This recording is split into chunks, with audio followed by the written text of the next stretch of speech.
National Weather Service in Chicago has issued a severe thunderstorm warning for northern Winnebago County in north-central Illinois until 9 p.m. At 8:39 p.m., a severe thunderstorm was located over Durand, or 13 miles of Rockton, moving northeast at 50 miles per hour. Hazard, quarter-size hail. Source, radar indicated.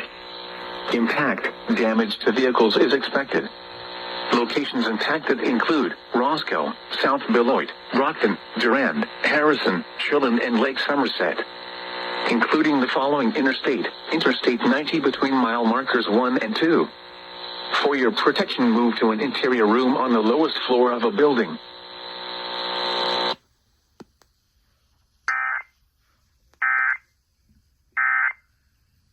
Tonight, okay? All right, thank you very much.